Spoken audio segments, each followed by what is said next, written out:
undir fundargerð borgarráðs frá 12.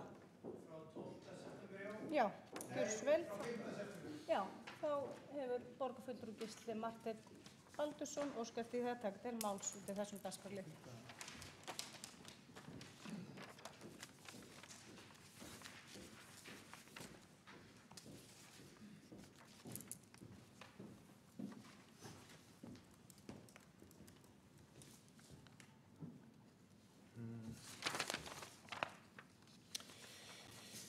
Forseti, ágæta borgarstjórn, ég kveð mér hljóðs undir þessum lið til þess að ræða fundargerð borgarráðs frá 5. september. Í fyrsta lið þar var rætt bréf frá framkvæmdastjóra Skógræktarfélags Reykjavíkur og þetta bréf var talsvert rætt í umhverfis- og skipulagsráði og mér fannst svar borgarinnar til Skógræktarfélagsins vera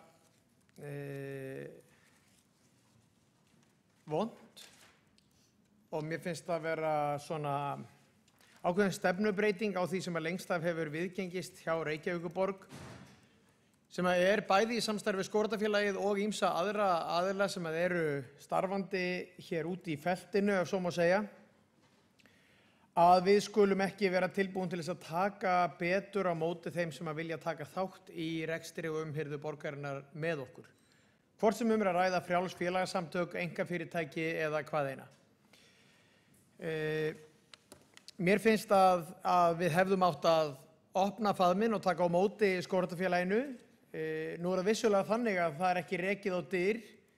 Í orðanna hljóðan má segja að það sé verið að taka vel á móti þeim, en í rauninni ekki verið að gera það vegna þess að við bjóðum þeim ekki upp á það sem að þeir eru að biðja sem ég held þó að hefði verið algjörlega eðlilegt.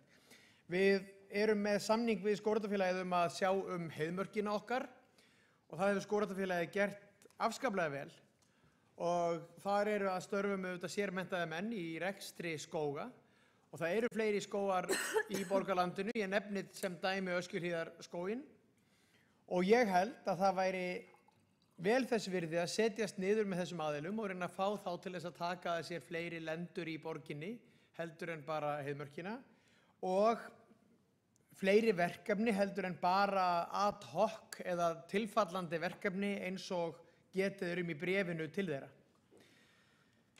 Mér finnst að við ættum að vera miklu duglegri við það að koma frá okkur verkefnum sem aðrir geta séð gert þjónustusamninga við aðila eins og Skógræktarfélagið sem í rauninni í betri færum til þess heldur en við til dæmis að semja við sjálfboðaliða sem að við getum ekki með jafn góðu móti gert.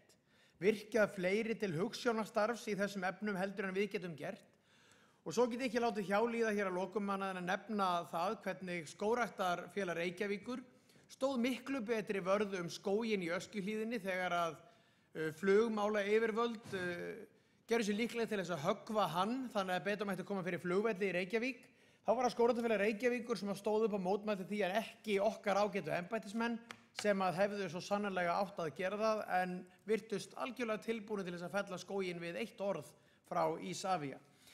Þannig að ég held sem sagt að við ættum að semja við skógræktina í miklu ríkari mæli heldur en við gerum eða aðra hagsmunaaðila af þessum toga og ætla því að lesa upp hér að lokum bókun okkar sjálfstæðismanna í umhverfis- og skipulagsráði og óska eftir að hún verði sett inn í fundargerð þessa fundar hér. En hún svohljóðandi með leyfi forseta.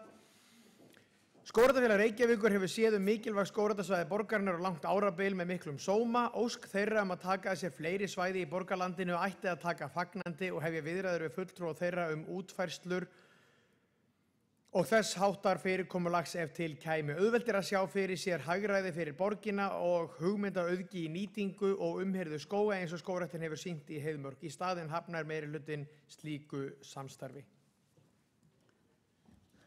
Borgarfulltrúi Gísli Marteinn Baldursson lokið máli sínu og lokið við það að kynna bókun.